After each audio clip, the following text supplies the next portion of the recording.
Alright everybody, have no fear because while Endwalker may have been delayed for the correct reasons, this video has not been delayed also for the correct reasons. I'm a master of intros. Hey everybody, we're here to talk today about all the FF14 stuff that has come in the latest update to Final Fantasy, Brave Exvius, War of the Crystals, Visions of the Whatevers, really long titles. Alright, so we're here to review about the recent upgrade to both Thancred and Y'shtola, as well as the brand new Vision card and a updated take on the old Vision cards. So we got a fair bit to talk about. So first of all, the FF14 event.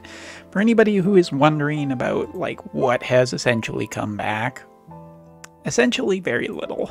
We have the FF6 event going on, which is obviously a lot of new farm, and that's really good. But there's also the FF14 event, which has come back, unsurprisingly at this point, because we kind of knew it, with very little new content, but it is here. So for people who have missed the chance to get these weapons or missed the chance to get Thancred, you know, that's really good for them because I think that they would like a chance to get it. That is definitely something that I have heard recently.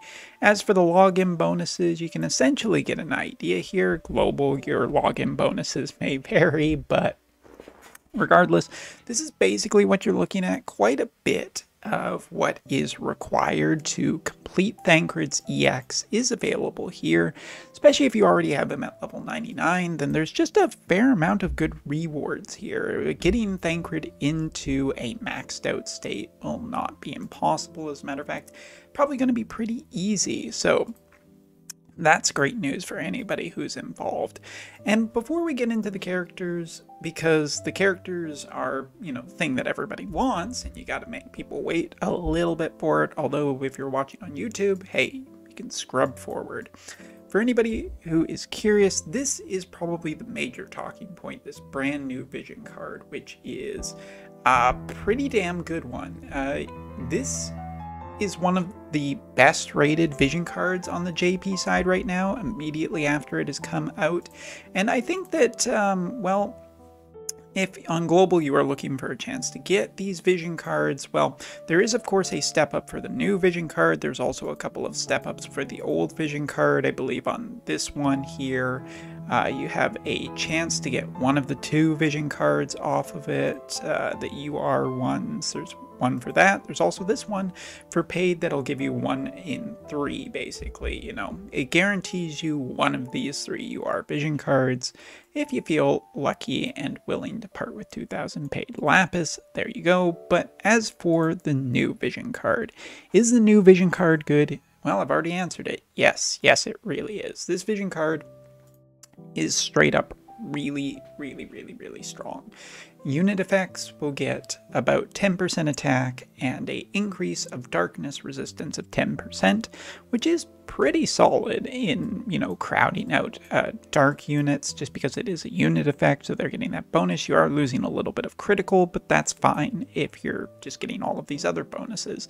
As for the party effects for light units, maxing out this card will give 20% magic resistance and slash resistance penetration of 35 with an increase of HP of 13%. Not bad overall. Actually, this is really good. There's this Vision card is just probably an incredibly high recommendation for anybody who likes Ramza, Cecil, and Lucio. All 3 of those characters greatly benefit from this, not to mention the brand new character of Locke. We thought this Vision card was going to be strong, and it turns out it really is. As a matter of fact, it also kind of improves the stock of the old Vision card, one of the first Vision cards in the entire game. This Vision card that has just light attack attribute of up by 35 has always been a pretty high recommendation, I think. But with this conjoined with the new FF14 card, wow, Light Slash is looking really like a promising future. Now, as for this one, this other Vision card, it's still good. I wouldn't put it necessarily as high as the combo of the light one because it's just such good synergy there. And obviously a 50% attack increase as well as a fire party increase is really nice, but I'm just less excited about this. So this is definitely the one to avoid if at all possible. But, you know, getting a limited collaboration vision card, if you can find use for it in a party, hey, that's great. And fire is definitely not a slacking element on the JP side right now. I can definitely tell you that. So as for the 3 vision cards that are of UR quality, I think all of them are really, really good. And I think you will get quite a good amount of use out of them. Now, switching gears and talking about the characters, we have 2 characters to talk about today. Y'shtola and Thancred. And, well, I don't have Thancred finished yet. I'm waiting basically for the logins to try and save myself a little bit of resources, and obviously I'm putting more resources towards Celeste at the moment, which, duh. But anyway, let's take a look at, first of all, the unit that I do have up to level 120 already. She is not completely max statted yet. There's still some job points I need to be able to get and finish this character off, but quite frankly, given the party that she is included in, I'm really quite impressed with her. She still basically keeps the same identity that she had before, which was a glass cannon with a few AoEs in it. And taking a look at the newer part of her kit, I mean, that's essentially going to continue into the future. Big things is with her master ability level 2, we now have an increase of HP, confusion resistance for allies, as well as for herself, TP being increased by 15%, acquired AP by 30%, magic resistance penetration of 30, please keep that number in mind for the future, magic by 20%, and spirit penetration by 20. So she can get already through a fair amount of the enemy's spirit stat, which is pretty good. She has a pretty high magic stat for an MR unit. Yes, she is equipped with Bahamut and some really good equipment here, but I do not discount the fact that she actually has a fair amount of power and some pretty nice stats overall. And really, I mean, the fact that both of her master abilities already are giving her magic resistance penetration of a fair bit, you know, it's good, essentially. It is good. And into the skill part of her kit, we should actually talk about as well. There are a few upgrades in her EX that make her better. As you can see, she gets some actual nice speed increases. We also have some magic nodes, a few other nodes that you can see in here for some other stats like dexterity and luck. And she does have this, basically a all-important magic node. So if we were even just to increase it just as much as job points as I have, we'll see how high we get. All right, level 15 it looks like. Not bad. I need more job points. It's going to give her a pretty nice boost to her magic stat overall. We'll take a look at it right after we get out of here. Taking a look at this is one of her abilities that gets upgraded. Her old 220% damage modifier now gets a 40 human killer on it. So for a single target nuke, the fact that it already had one of the higher mods in the game, she can get a really, really high magic stat. And now she's getting 40 human killer on it. Well, it's pretty good. It's pretty good. I don't know if it'll ever necessarily amount to enough, given that mages have kind of a handicap. And yes, I do consider Celeste a handicap, because from what I'm hearing, basically everyone on the JP side is getting her. But yeah, I think that this ability is very, very strong, especially when you combine it with these other two. First of all, the upgrade to her support. This was a magic increase of 30% before. Now it's also getting magic resistance penetration of 30 for herself and an increase of accuracy of 25. She's more accurate now. Great. That's just a benefit, given that evasion is starting to actually really, really, really become a thing. But if you're keeping track, we have 30 magic resistance penetration on her master, and now 30 from her support. Keep in mind that's 60% or 60 already. And where are we getting the other 40 from? Well, from her new ability. A AoE with a good amount of range, 3 uses at 27 AP. that also increases her magic resistance penetration by 40 for 3 turns when this ability is maxed. She can get through magic resistance, basically, and that's a big deal. And it still has a 185 mod. Overall, I'm quite impressed with this Stola. If not just for her being a glass cannon, I'm going to give her a few extra points, because essentially this unit is still a MR, and one of the MRs from the beginning of the game, and one of the MRs from the beginning of the game that has been, that was free. This unit actually really impresses me. For if you are just starting the game and you got this unit, this is a really good mage. She has some AoE abilities, especially if you keep her sorceress main job. She has one of the large AoEs. She also has a fair amount of other really, nice damaging abilities now, including single target nukes. I think for limited content, especially Selection Quest, she is one of the best free units you can get. I think she's really strong, and I'm impressed for essentially what they gave her. As a DPS, I think she'll do just fine. As anything else, I think she'll falter a little bit, and she's definitely not going to really survive all that much, but if she can get a few hits off with some of these big attacks, and she has a good, protector in front of her like Celeste, that might just be enough. I think that overall, I'm generally impressed with Y'shtola's upgrades. If for nothing else, that she's a free MR from a basically free event that's pretty easy to master and can get some really high attacks. Also, kind of interested just using for PvE stuff, but we'll see. Now, switching over to Thancred, on the other hand, I'm unfortunately, shamefully, going to have to steal a picture from my guild. This is a general idea of what Thancred looks like at level 120. 93 speed given the party that he's in, 8,000, almost 9,000 HP, 212 TP, 198 AP, 1300 attack. We can go on here, 93 speed. It's pretty nice. I wouldn't say that Thancred has completely changed my mind that he is going to be the be-all and end-all of characters. Like, I don't necessarily think this is enough to compete in a world of the current 100 cost characters. Like, I think his cost maybe should have been adjusted a little bit. It would have actually kind of been a buff, but looking at what his EX gives him, some defense, some speed, which is really important. That was a really big thing I needed.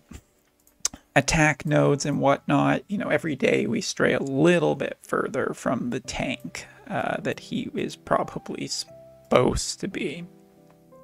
But, given Celeste, that's probably would have been a bad career choice for him.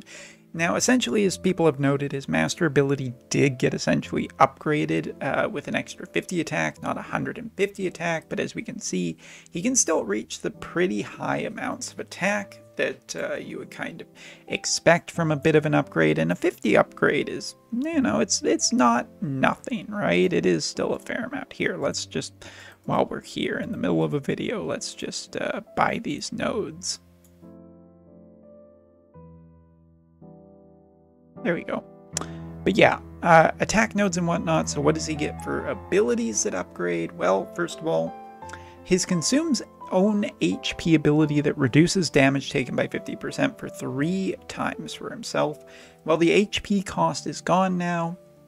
Still reduces the damage by the same amount, but also decreases his AP consumption by 25 for 3 turns. Pretty useful. Removing that cap, just like with Cecil, is a overall good thing of just hurting himself.